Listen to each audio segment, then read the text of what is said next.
안녕하세요, 모터플렉스 김경수입니다. 오늘은 정말 특별한 차, 르노의 세닉 이테크입니다. 세닉 이테크는 1991년 컨셉트카가 유럽에서 처음 발표되고 1996년도에 1세대 모델이 나온 이후에 컴팩트 MPV 시장을 강타한 그런 모델이었습니다. 지금 여기 보시는 이 모델은 세닉으로 치자면 5세대 모델인 겁니다. 그랑 꼴레오스에 이어서 나온 두 번째 전기차, 르노 코리아에서 누벨바그라는 그 캠페인을 시작을 하면서 하이브리드와 전기차 이걸 통해서 완전히 친환경차 브랜드로 거듭나겠다. 그리고 그 내용 중심에는 바로 이 새로운 디자인이 있습니다. 이 질 비달이 만든 르노 컨셉트 그리고 르노의 여러 디자인들을 보면은 이 곡선을 많이 줄이고 면과 선을 좀 날카롭게 써서 좀 세련미를 강조하는 형식입니다. 전면부를 살펴보시면 이게 진짜 르노의 디자인인가 싶을 정도로 굉장히 그 세련미가 넘쳐요. 그러니까 지금 사실 검은색이라 디자인이 막 독특하게 막 도드라지게 보이진 않는데, 여기 살펴보시면 이 르노의 로장주 마크들을 허니콤 타입으로 배치를 해서 세련미를 강조했습니다. 그리고 여기에 로장주 마크도 이게 레이더 안테나를 심어서 큼직하게 집어넣었죠. 이 차는 전기차이기 때문에 이 하단부에 배터리를 식히는 송풍구나 이런 것도 집어넣었고, 여기 보시면 이제 카메라 센서, 그리고 요 전면 유리에 이제 카메라 센서가 있고, 또 사이드 미러 하단에도 또 카메라, 그리고 리어 미러도 카메라, 뭐 이렇게 해가지고 카메라를 전부 다 배치를 해서 자율주행이나 능동형 안정주행 사양들을 굉장히 많이 담아 놓은 걸 볼 수 있습니다. 전장은 4470, 높이는 1572, 휠 베이스는 2785mm로 대체로 보면은 지금 가장 비슷한 차는 기아 니로랑 사이즈로 보면 제일 비슷합니다. 근데 이 차는 이제 순수 전기차고 AMPR이라는 새로운 전기 전용 플랫폼을 바탕으로 만든 차이기 때문에 전기차하고 비교하는 게 얼추 맞겠죠. 기아 EV3와 아이오닉 5 그 딱 중점에 있는 그런 차급이라고 보시면 됩니다. 전기 패밀리 SUV 근데 컴팩트함, 요것이 바로 이 차를 소개하는 말이라고 할 수 있을 것 같습니다. 자, 이제 측면에서 한번 살펴보실게요. 자, 제가 팔을 한번 뻗어보면 대략 이런 정도 됩니다. 상당히 컴팩트하지만 그래도 꽤 쓸만한 패밀리 SUV라고 볼 수 있죠. 전반적으로 클레이딩 자체는 위에서부터 이렇게 좀 박스형으로 뚝 떨어지는 이 질 비달의 디자인 같은 경우에는 선과 면을 아까 많이 쓴다라고 말씀드렸잖아요. 약간 굴곡이 거의 없습니다. 약간 둥구스름하거나 약간 글래머러스하거나 이런 면들은 사실 질 비달 디자인에서 거의 없습니다. 이분이 2000년도 11월에 푸조에서 르노로 이제 이직을 했거든요. 그래서 여러분이 보실 때 이거 푸조랑 디자인이 비슷한데 라고 하는 거는 2020년 11월 이전 디자인들이 아직까지도 푸조에서 판매가 되고 있기 때문이에요. 디자인을 보시면 이 휠 디자인이 정말 이색적입니다. 자, 무려 20인치나 되는 휠 사이즈예요. 약간 컴팩트 SUV임에도 불구하고 되게 큰 대구경의 휠을 장착했다는 걸 볼 수 있죠. 여기는 알루미늄이고 여기는 이제 플라스틱 커버를 덧댔네요. 이 차는 전기차임에도 불구하고 전기차 전용 타이어를 쓰지 않았습니다. 자동차를 좋아하시는 분들은 바로 눈치채실 것 같은데 미쉐린에 굉장히 네임드한 타이어를 장착을 했어요. 보통 미쉐린 CC 타이어 이래가지고 사계절형 클라이밋 타이어를 장착을 하고 있는데, 타이어 사이즈는 235, 45R 20입니다. 이 타이어 같은 경우에는 굉장히 컴파운드 개수가 높고 좀 부드러운 성능을 내는 타이어로 유명하죠. 관계자들한테 물어보니까 굳이 전기차 전용 타이어를 쓰지 않고서라도 성능을 이끌어내기에 모자람이 없었다 라고 이야기를 하는 것을 들을 수가 있었습니다.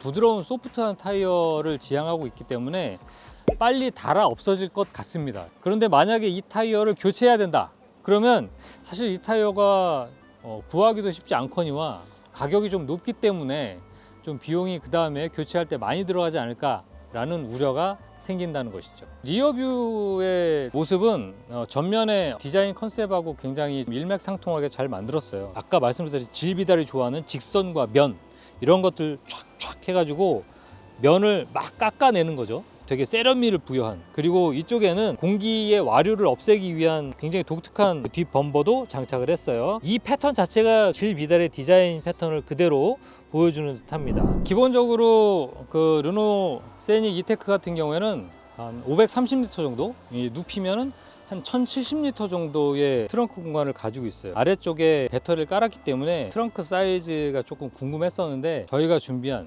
박스를 한번 넣어서 실험을 한번 해보도록 하겠습니다. 자, 이 박스 크기 한번 대략 말씀드리면 이 가로가 60, 이쪽 세로가 50, 그 다음에 이쪽 세로가 40cm 정도 되는 박스입니다. EV4 그때 할 때 상당히 어렵게 넣었었는데 지금은 쉽게 들어가는 걸 확인할 수 있습니다. 이 박스가 절대 작은 사이즈가 아니거든요. 일단 하나는 좀 잘 들어갔고, 두 번째는 그대로 안 들어가기 때문에 세워서 한번 집어넣어 보면 자, 이 정도 들어가게 되는 거죠. 그리고 요거를 이제 풀러서 이 정도 사이즈를 보여주고 있네요. 그리고 여기에는 또 잡다한 짐이 들어갈 수 있겠죠. 그리고 추가로 좀 말씀을 드리면 질 비다리 디자인한 차들이 공통적으로 워낙에 이제 선과 면을 좀 밀폐형으로 좀 꽉 들어차게 쓰다 보니까 후방 시야각이 안 좋다라는 이야기를 많이 합니다. 르노 세닉 이테크 역시 마찬가지로 약간 후방 시야각이 안 좋아요. 지금 보면은 이 뒷유리가 한 뼘밖에 안 됩니다. 이런 정도로 타이트한 면을 가지고 있고, 그리고 지금 이 높이가 한 뼘? 이 정도밖에 안 되면, 제가 손이 작아서 이게 보통 남자 손보다 한참 작은데 한 뼘밖에 안 되는, 자, 좁죠? 좁지만 전자식 룸미러가 있기 때문에 그런 좀 핸디캡이나 단점들을 좀 극복해낸 것 같습니다. 자, 저는 르노 세닉 이테크 실내에 들어와 있습니다. 일단은 굉장히 세련미가 넘칩니다. 약간 이것만 가리고 보면 뿌존가 싶은 느낌이 들기도 하는데, 굉장히 세련미가 있고, 이렇게 플로팅 타입으로 이 센터 디스플레이를 띄운 것도 되게 좀 감각적인 디자인으로 좀 다가오네요. 그리고 이제 12.3인치 센터 디스플레이, 그리고 이 계기판도 감각적으로 들어오는 것 같습니다. 그리고 운전자 쪽으로 기울여져 있기 때문에 운전자 지향형의 콕핏 형태를 보여주고 있어요. 이쪽에는 좀 특징적으로 페이스 아이디를 이제 확인할 수 있는 카메라 센서가 장착이 되어 있죠. 보통은 여기 이제 스티어링 휠 안쪽이나 대시보드 상단에 부착되어 있는 게 통상적인데, 여기 A 필러에 딱 붙어 있습니다. 이 공간적으로 되게 머리를 잘 쓴 것 같아요. 소재에 대한 것도 친환경성들을 많이 끌어올렸어요. 플라스틱이나 이런 대시보드 재활용 소재들을 많이 활용을 했다라고 하더라고요. 특히 이제 루프라이너나 대시보드 상단, 그리고 이제 A 필러 요 커버 이런 것들을 보면은, 대시보드나 이런 것들은 보통 일반적인 플라스틱으로 할 거나 그냥 일반 패브릭으로 하는 경우들이 되게 많은데, 지금 같은 경우는 전부 다 재생 소재를 썼다라는 점도 좀 특이할 만합니다. 그리고 이 휠 스티어링 같은 경우에는 유일하게 좀 별로 마음에 안 들어요. 그러니까 아예 동그랗든지 아니면 딱 D컷이든지 둘 중에 하나면 좋을 텐데, 동그란 것도 아닌 D컷도 아닌 더블 D컷이라고 할 수 있을까요? 여튼 그런 형태를 보여주고 있습니다. 그리고 여기 이제 멀티 센스라고 해서 이제 누르게 되면 드라이브 모드를 이제 설정을 할 수가 있어요.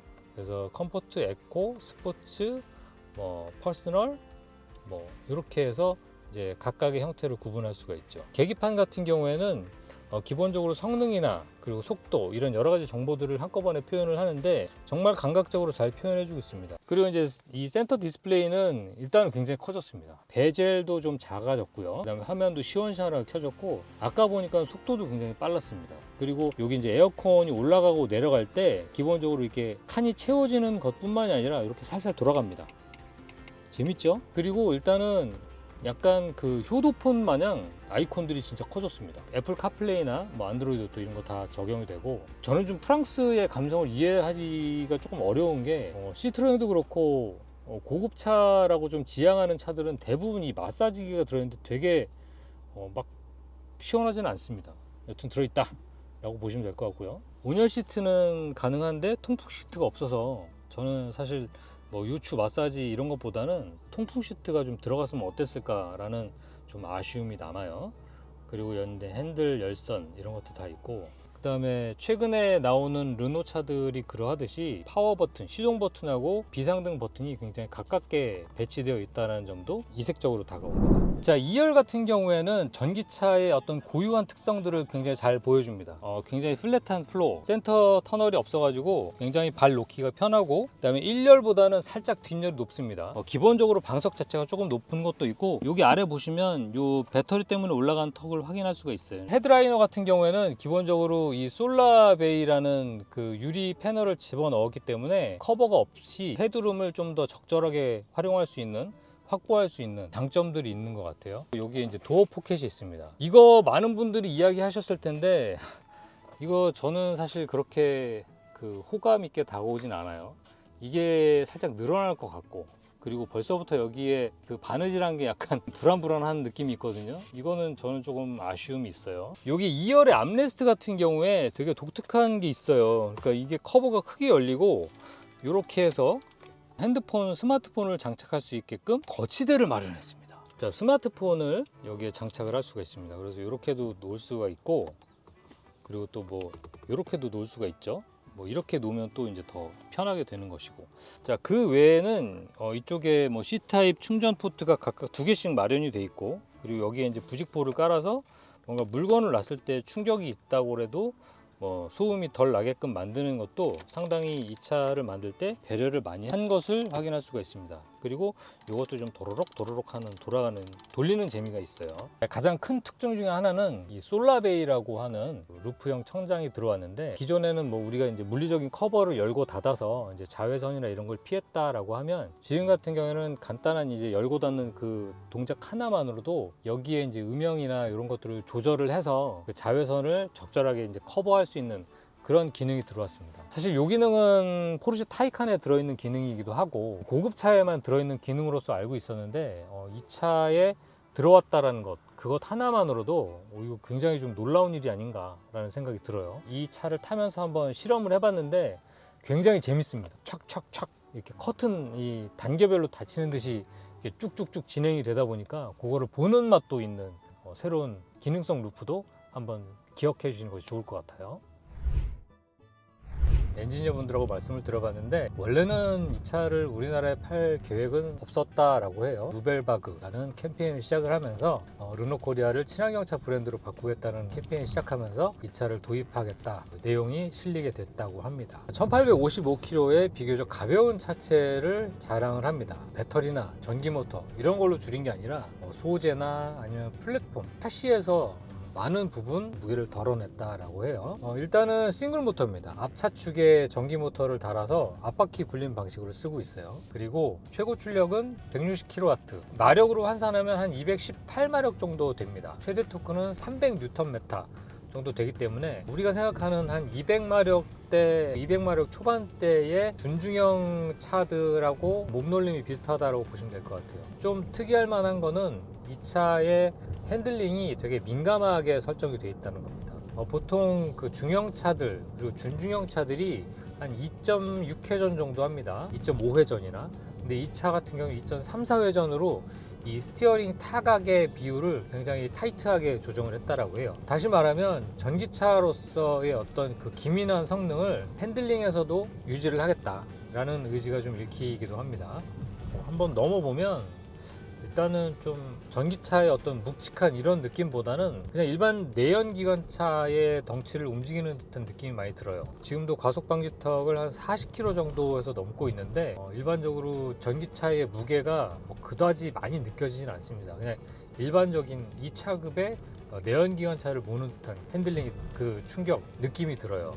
그리고 특이하게 이 차는 회생제동을 무려 5단계까지 조정을 할 수가 있습니다. 회생제동을 아예 끄고 달리고 있을 때는 그냥 일반 내연기관차보다 오히려 회전 저항이 좀 덜하다는 느낌이 들 정도로 굉장히 미끌거리게 쭉 나가는 듯한 느낌이 들어요. 회생제동을 5단계 끝까지 조절을 하면 여기 원 페달 드라이빙이라고 이제 표시가 뜹니다. 원 페달 드라이빙일 때는 진짜 약간 반 급브레이크를 밟는 듯한 느낌이 들 정도로 차가 서버립니다. 이렇게 이거는 좀 회생제동이 좀 강하게 걸리는 그런 느낌이 있어요. 그리고 지금 약간 꼬불거리는 도로를 갈 때도 조금만 틀어도 이렇게 싹싹 이제 머리가 움직이는 프랑스 차들이 또 핸들링이 좋고 기민하게 움직이고 그리고 회전 반경도 짧고 이런 특징이 있는데, 이 르노 세닉 이테크 같은 경우에는 아주 그런 면들을 정확하게 보여주고 있어요. 이렇게 돌리고 또한 이렇게 돌리는데 전혀 부담 없이 싹싹 돌아갑니다. 완전히 프랑스에서 나고 자란 차입니다. 프랑스라는 국가적인 아이덴티티를 많이 담고 있는 차예요. 그러다 보니까 이제 핸들링에서도 그런 면모가 많이 드러나죠. 자, 이제 저희는 이제 고속도로로 진입을 했습니다. 이 차 같은 경우에는 전기차가 가지고 있는 고속도로의 핸디캡을 좀 많이 벗어나려고 노력을 했다고 해요. 기본적으로 이 차가 가지고 있는 전기 모터는 히토류를 쓰지 않는 영구 전자 동기식 모터를 쓰고 있습니다. 여기에는 이제 히토류 대신에 다른 금속 물질을 써서 회전 저항을 좀 많이 줄이고 고속도로에서 꾸준하게 모터를 돌리더라도 전기를 좀 저항값을 좀 덜 받기 때문에 그만큼 고속도로에서 전비가 좀 더 좋게 나온다라고 이야기를 하고 있어요. 차의 출력, 215마력이나 되는 그 차의 출력은 사실 우리가 정지 상태에서 100km까지 갈 때 한 7.9초라고 나옵니다. 급박하게 뭐 출력이 확 올라가가지고 막 머리가 뒤로 쏠릴 정도로 가속감이 느껴진다까지는 아니에요. 실용 영역에서 잘 쓸 수 있을 정도다. 사실 이 정도는 EV3나 아이오닉 5도 얼마든지 할 수 있는 수준이기 때문에 뭐 특출나게 좋다라고 보여지긴 좀 어려워요. 지금도 제가 좀 속력을 내서 밟고 있는데 그렇게 확 드라마틱하게 가속이 붙는다라는 느낌은 들진 않아요. 하지만 이제 제동이나 이런 것들은 상당히 임팩트 있게 좀 줄어드는 것 같습니다. 뻗는 맛이 되게 좋고 브레이킹이나 어떤 제동 성능도 탁탁 꽂히는 듯이 잘 듣습니다. 달리고 돌고 서고 하는 자동차의 기본적인 측면에서 바라봤을 때 굉장히 타이트하고 만듦새가 치밀하다라는 느낌이 들어요. 그리고 무엇보다 이 시트가 진짜 압권입니다. 바닥을 받치는 부분도 되게 크고 사이드 볼트나 이런 것들도 상당히 이제 몸을 조이면서 운전자가 운전에 집중할 수 있는 환경을 만들어 주는 것 같아요. 자, 이 차는 그 하부의 진동 소음을 실내로 들이는 거를 좀 막기 위해서 그 차대하고 배터리 사이에 소프트 코쿤이라는 그 흡음재를 또 깔았다라고 합니다. 그래서 뭐 이런 여러 가지 기술들을 감안해서 우리가 지금 달리고 있을 때의 하부 진동 소음을 객관적으로 판단을 해보면 제 기준에선 정말 드라마틱하게 뭔가 이렇게 체감되는 건 사실 없습니다. 그냥 일반 차 같아요. 2000cc 디젤 차를 모는 제 입장에서도 이 정도 소음은 나거든요. 이 길은 제가 정말 주장창 왔다 갔다 하는 길이기 때문에 그렇게 드라마틱하게 소음이 막 줄거나 그러진 않은 것 같습니다. 그냥 일반적인 차? 그리고 아까 엔지니어 분께서 만약에 그냥 아무 말 안 하고 이 차를 탔을 때 전기차인지 내연기관차인지 모를 거야 라고 이야기 하셨지만 전기차는 우리가 기대하는 것들이 있거든요. 좀 무겁기 때문에 도로를 좀 꾹 누르면서 가고 또한 조용하기 때문에 어떤 좀 적막하다는 느낌이 들 정도로 MBH 측면에서 내연기관을 압도하는 그런 장점들이 있는데 이 차 같은 경우에는 그런 전기차의 장점이 있는가? 라고 물어보면 준중형 전기 SUV의 차급에 우리가 기대하는 MVH는 그렇게 모자라지도 그리고 뭐 그렇게 뭐 막 좋지도 않다. 그냥 평범한 수준이다 라고 보여져요.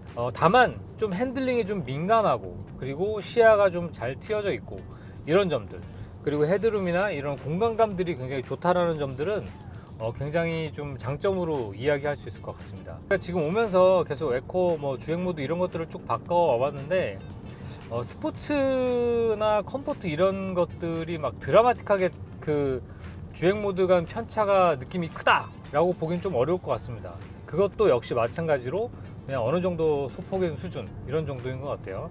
계속 오면서 이 카메라 룸미러를 이게 켜고 왔는데 여기서 열이 상당히 많이 납니다.